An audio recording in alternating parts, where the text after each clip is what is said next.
மாநில ரீதியா தமிழ்நாட்டினுடைய படங்கள் எல்லாம் வந்து புறக்கணிக்கப்படுது தொடர்ந்து. இங்க இருக்க ஆட்கள் வந்து அதுக்காக போராடுறது இல்லை. இந்தியாவிலேயே முக்கியமான டைரக்டர் வேற ஏதாவது லாங்குவேஜ்ல இருக்காங்களா சொல்லுங்க. ஏன் உலகத்திலேயே சிறந்த ஒரு மியூசிக் டைரக்டர்ல ஒரு மியூசிக் டைரக்டர் வந்து தமிழ்நாட்டில் எவ்வளவு பெஸ்ட் ஆக்டர்ஸ் நம்மகிட்ட இருக்காங்க. எல்லாமே பண்றதுக்கு ஆட்கள் நம்மளுக்கு இப்போ அவார்டு மட்டும் ஏன் வரல? மலையாளத்துக்கு மட்டும் அவார்டு போய்கிட்டே இருக்குது. திருச்சியம் கமர்ஷியல் படம்னா ஜிகிதண்டா கமர்ஷியல் படம் தான். சின்ன கொடுமையா இருக்குங்க. இதெல்லாம் கேட்கறதுக்கே ஆள் இல்லைங்க. என்னடா கோவா இந்தியன் பனோரமால நேஷனல் அவார்டில் எல்லாத்துலேயும் வந்து மாநில ரீதியாக தமிழ்நாட்டினுடைய படங்கள் இதெல்லாம் வந்து புறக்கணிக்கப்படுது தொடர்ந்து. அதை வந்து நான் கண்கூடா நான் டைரக்டர் அனுப்புறது பார்க்க ஆரம்பிச்சிருக்கேன். ஸோ இங்கே இருக்கிற ஜூரிகள் இங்கே இருக்க ஆட்கள் வந்து அதுக்காக போராடுறது இல்லை அப்படின்னு நம்மளுக்கு கொஞ்சம் கொஞ்சமாக தெரியுது. நேஷனல் அவார்ட்லாம் அனௌன்ஸ் பண்ணுறப்ப நான் கூர்ந்து கவனிப்பேன். ஏன் வந்து நேஷனல் அவார்ட் அனௌன்ஸ் பண்ண பேப்பர்ஸ்லாம் பார்த்தீங்கன்னா தெரியும். மலையாளத்துக்கு 7 அவார்டு, பெங்காலுக்கு இப்போ 6 அவார்டு, ஹிந்தி படத்துக்கு 12 அவார்டு, தமிழ் படத்துக்கு 2 அவார்டு. வருத்தப்படுவாங்க, தமிழ் படத்துக்கு தேசிய விருதுகளே வந்து சேரவில்லையே ஏன்னு அப்படின்னு. நம்ம என்ன எல்லா மலையாள படத்தையும் உட்காந்தா பார்க்கவா செஞ்சோம்? அப்படிலாம் இல்லை. நம்ம வந்து சண்டை போட்டு நம்ம வாங்குறது இல்லை, அதுதான் முக்கியம். ஏன்னா எல்லா மாநில ஜூரிகளும் உட்காந்துருப்ப நம்ம பேசி சண்டை போடல.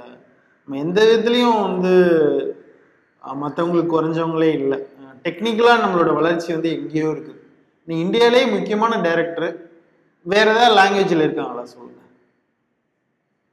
நம்ம லாங்குவேஜில் தான் இருக்காங்க. தமிழில் மணிரத்னம் இருக்காரு, சங்கர் சார் இருக்காங்க, முருகதாஸ் இருக்காரு இல்லையா. இந்தியாவிலே இவ்வளோ முக்கியமான டைரக்டர் மலையாளத்தில் இருக்காங்களா? இல்லை. ஓகே, இந்தியாவிலே ஏன் உலகத்திலேயே சிறந்த ஒரு மியூசிக் டைரக்டர்ல ஒரு மியூசிக் டைரக்டர் வந்து தமிழ்நாட்டில் தான் இருக்காங்க. ஆமாம். மலையாளத்தில் யாராவது மியூசிக் டைரக்டர் இருக்காங்களா? ஹிந்தியில் இருக்காங்களா? எங்கேயும் இல்லை. ஓகே, இந்தியாவிலேயே பெஸ்ட் சினிமாட்டோகிராஃபர்ஸ் எங்கே இருக்காங்க? தமிழ்நாட்டில் தான் இருக்காங்க. தெலுங்குல இருக்காங்களா? ஹிந்தியில் இருக்காங்களா? மலையாளத்தில் இருக்காங்களா? இல்லை. சரி, ஓகே, இந்தியாவிலேயே பெஸ்ட் ஆர்ட் டைரக்டர்ஸ் சாபு சிறில், தோட்டாதாரணி போன்ற ஆர்ட் டைரக்டர் யார் எங்கே இருக்காங்க? தமிழ்நாட்டில் தான் இருக்காங்க. இப்படி okay, best actors Kamal sir எடுத்துக்கோங்க, ஏன் ரஜினி சார் எடுத்துக்கோங்க. ரஜினி சார் ரோபோல என்ன குறையாவா நடிச்சாரு?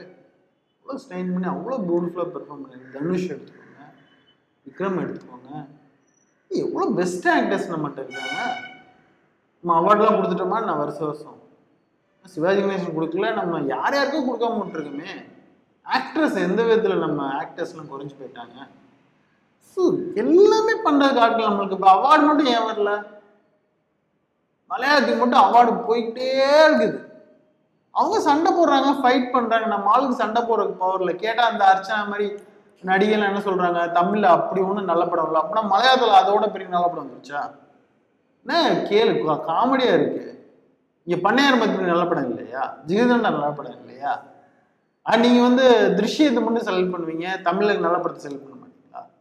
திருஷ்யம் கமர்ஷியல் படம்னா ஜிகிதண்டா கமர்ஷியல் படம் தான் இல்லைன்னு யார் சொல்கிறாங்க?